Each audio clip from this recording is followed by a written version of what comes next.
Assalamualaikum warahmatullahi wabarakatuh. Hai sahabat mahasiswa, kembali lagi dengan aku Mayang Aulia Putri, salah satu mahasiswi dari Politeknik Negeri Padang, Prodi D4 Akuntansi dengan NIM 211104019. Baiklah teman-teman semua, pada video kali ini aku akan menjelaskan materi mengenai lembaga keuangan. Nah, tentunya teman-teman semua pasti sudah pernah loh mendengar tentang lembaga keuangan. Hampir mungkin 80% orang akan berpikir lembaga keuangan itu adalah bank. Nah, untuk penjelasan lebih lanjut, kita akan masuk kepada slide pertama. Sebelumnya kita harus tahu apa itu bank. Berdasarkan pasal 1 ayat 2 Undang-Undang Nomor 10 Tahun 1998 tentang Perbankan, bank adalah badan usaha yang menghimpun dana dari masyarakat dalam bentuk simpanan dan menyalurkan kepada masyarakat dalam bentuk kredit ataupun bentuk-bentuk lainnya dalam rangka meningkatkan taraf hidup masyarakat. Nah, dari pengertian ini ada 3 poin utama loh. Yang pertama, bank itu berbentuk badan usaha. Yang kedua, menghimpun dana dan menyalurkan dana kepada masyarakat. Dan yang ketiga, meningkatkan taraf hidup masyarakat. Lalu yang kedua ada perbankan. Nah, perbankan menurut Undang-Undang Nomor 10 Tahun 1998 tentang Perbankan, perbankan ini adalah segala sesuatu yang menyangkut tentang bank, mencangkup kelembagaan, kegiatan usaha, serta cara dan proses dalam melaksanakan kegiatan usahanya. Nah, kemudian kita masuk ke dalam fungsi bank. Nah, dari pengertian bank tadi, kita bisa mengetahui ada 2 fungsi bank. Yang pertama, menghimpun dana, yang kedua, menyalurkan dana. Nah, menghimpun dana ini maksudnya yaitu menghimpun dana kepada atau menghimpun dana dari masyarakat yang memiliki kelebihan uang dan menyalurkan dana kembali kepada orang yang kekurangan dana. Nah, menghimpun dana ini bisa dalam bentuk simpanan.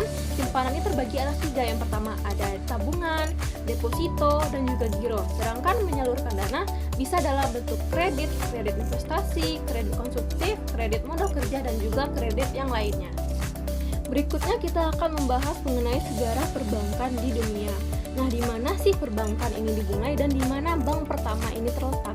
Nah, yang pertama, kata bank ini berasal dari bahasa Italia, yaitu banqui atau banca, yang berarti bangku. Nah, bank pertama di dunia ini adalah Banca Monte dei Paschi di Italia yang didirikan pada tahun 1397. Pada masa Renaissance, para bankir melakukan kegiatan transaksi mereka sembari duduk di meja pertukaran uang. Seiring dengan perubahan zaman, dunia perbankan juga terus mengalami perkembangan. Nah, sedangkan sejarah perbankan di Indonesia sendiri sudah dimulai pada saat masa kolonial. Sejarah perbankan di Indonesia pun terus mengalami perkembangan hingga era reformasi. Kemudian ada 3 jenis bank. Nah, yang pertama ada bank sentral. Bank sentral di suatu negara pada umumnya adalah sebuah instansi yang bertanggung jawab atas kebijakan moneter di wilayah negara tersebut. Fungsi dan peran bank sentral berusaha untuk menjaga stabilitas nilai mata uang, stabilitas sektor perbankan, dan sistem finansial secara keseluruhan. Di Indonesia sendiri, fungsi bank sentral diselenggarakan oleh BI sebagai bank sentral atau Bank Indonesia. BI mempunyai satu tujuan tunggal, yaitu mencapai dan memelihara kestabilan nilai rupiah. Kestabilan nilai rupiah ini mengandung 2 aspek. Yang pertama, kestabilan nilai mata uang terhadap barang dan jasa, serta kestabilan terhadap mata uang di negara lain. Kemudian yang kedua ada bank umum. Bank umum adalah bank yang melaksanakan kegiatan usaha secara konvensional atau juga berdasarkan prinsip syariah, yang dalam kegiatannya yaitu memberikan jasa dalam lalu lintas pembayaran. Nah, sifat jasa yang diberikan adalah umum, dalam arti dapat memberikan seluruh jasa perbankan yang ada, begitu pula dengan wilayah operasinya dapat dilakukan di seluruh wilayah. Bank umum sering disebut juga dengan bank komersial atau commercial bank. Nah, kemudian yang 3 ada Bank Pekreditan Rakyat atau BPR. Nah, BPR adalah jenis bank yang melaksanakan kegiatan usaha secara konvensional atau berdasarkan prinsip-prinsip syariah. Nah, yang dalam kegiatannya tidak memberikan jasa dalam lalu lintas pembayaran. Nah, kegiatan BPR ini jauh lebih sempit jika dibandingkan dengan kegiatan bank umum. Hal ini dikarenakan BPR dilarang menerima simpanan giro, kegiatan falas, dan perasuransian seperti yang dilakukan pada jenis bank umum. Selanjutnya, masuk ke klasifikasi bank. Nah, bank diklasifikasi berdasarkan berbagai macam perspektif. Ada 4. Nah, yang pertama ada segi fungsinya, yang kedua dari segi kepemilikannya, yang ketiga ada segi status, dan yang keempat ada segi penentuan harganya. Nah, berdasarkan segi fungsinya, bank diklasifikasi menjadi dua. Yang pertama ada bank umum, yang kedua juga ada BPR. Nah, bank umum bank yang melaksanakan kegiatan usaha secara konvensional dan atau berdasarkan prinsip syariah dalam kegiatannya memberikan jasa dalam lalu lintas pembayaran. Nah, seperti yang sudah dijelaskan pada slide sebelumnya. Nah, yang kedua, BPR, bank yang melaksanakan kegiatan usaha secara konvensional atau berdasarkan prinsip syariah dalam kegiatannya tidak memberikan jasa dalam lalu lintas pembayaran. Nah, kemudian ada berdasarkan segi kepemilikannya. Nah, yang pertama ada bank pemerintah. Bank yang sebagian besar modalnya dimiliki oleh pemerintah, baik itu pusat maupun daerah. Yang kedua ada bank swasta nasional. Nah, di mana bank ini yang sebagian besar modalnya dimiliki oleh swasta nasional Indonesia. Yang ketiga ada bank koperasi. Nah, di mana bank sebagian besar atau seluruh modalnya dimiliki oleh perusahaan yang berbadan hukum koperasi. Yang keempat ada bank asing. Nah, bank yang sebagian besar atau seluruh modalnya dimiliki oleh asing, baik itu berbentuk swasta maupun pemerintahan asing. Nah, yang terakhir yaitu bank campuran. Nah, bank yang modalnya dimiliki swasta Indonesia dan asing, dan pada umumnya sebagian besar sahamnya dimiliki oleh swasta Indonesia. Kemudian berdasarkan segi statusnya, bank diklasifikasi menjadi dua. Yang pertama ada yang namanya bank devisa. Nah, di mana bank ini melaksanakan transaksi luar negeri atau transaksinya berhubungan dengan falas. Nah, yang kedua ada bank non devisa yang merupakan kebalikan dari bank devisa. Nah, di mana bank ini tidak diperbolehkan melakukan transaksi dengan luar negeri atau berkaitan dengan falas. Nah, yang terakhir klasifikasi bank menurut penentuan harga.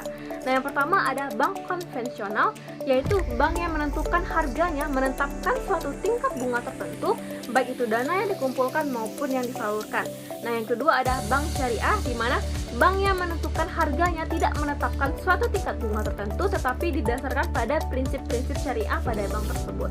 Selanjutnya ada lembaga keuangan non-bank. Nah, yang pertama ada namanya pasar modal. Nah, pasar modal itu apa sih? Pasar untuk berbagai instrumen keuangan jangka panjang dengan jangka waktu lebih dari 1 tahun, seperti saham, surat utang atau obligasi, reksadana, dan berbagai instrumen derivatif dari efek atau surat berharga. Nah, yang kedua ada namanya pasar uang atau falas. Nah, pasar uang adalah tempat pertemuan antara pemberi dana dan dengan calon konsumen, di mana pertemuan ini bisa dilakukan secara langsung atau melalui perantara. Nah, pasar uang muncul karena ada transaksi permintaan atau penawaran terhadap sejumlah dana atau surat-surat berharga jangka pendek, umumnya di bawah 270 hari. Nah, kemudian yang ketiga ada namanya koperasi simpan pinjam. Nah, koperasi simpan pinjam ini adalah koperasi di mana kegiatan simpan pinjam ini dilakukan dengan tujuan untuk membantu memenuhi kebutuhan modal bagi anggota koperasi yang membutuhkan. Lalu ada namanya pegadaian.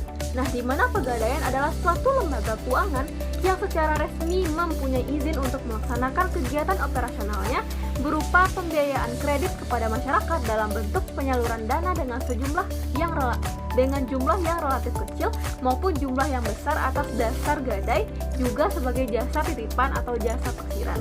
Kemudian ada sewa guna usaha atau biasanya disebut dengan leasing, yang disingkat juga dengan SGU, adalah kegiatan pembiayaan dengan menyediakan barang atau modal yang dilakukan selama jangka waktu tertentu, baik dengan hak opsi maupun tanpa hak opsi untuk digunakan oleh penyewa guna usaha berdasarkan pembayaran secara angsuran.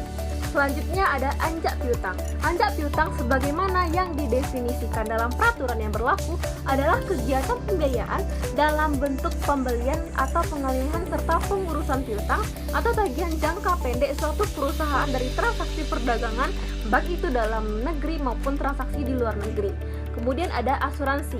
Nah, asuransi menurut Muhammad Nuryanto tahun 2012 merupakan sebuah mekanisme perlindungan terhadap pihak tertanggung apabila mengalami risiko di masa yang akan datang, di mana pihak tertanggung ini akan membayar premi guna mendapatkan ganti rugi dari pihak penanggung. Kemudian ada dana pensiun, adalah badan hukum yang mengelola dan menjalankan program yang menjanjikan manfaat pensiun yang dikenal juga sebagai program pensiun.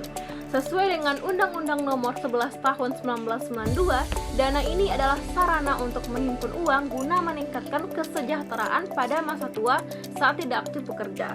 Nah, yang terakhir ada modal ventura atau venture capital company, adalah badan usaha yang melakukan usaha pembiayaan atau pemberian modal ke suatu perusahaan yang menerima bantuan pembiayaan untuk jangka waktu tertentu. Nah, setelah penjelasan antara lembaga keuangan bank dengan lembaga keuangan bank, nah apa sih perbedaan antara dua hal tersebut? Nah, berdasarkan dengan poin fungsi bank, yang pertama ada menghimpun dana dan juga menyalurkan dana.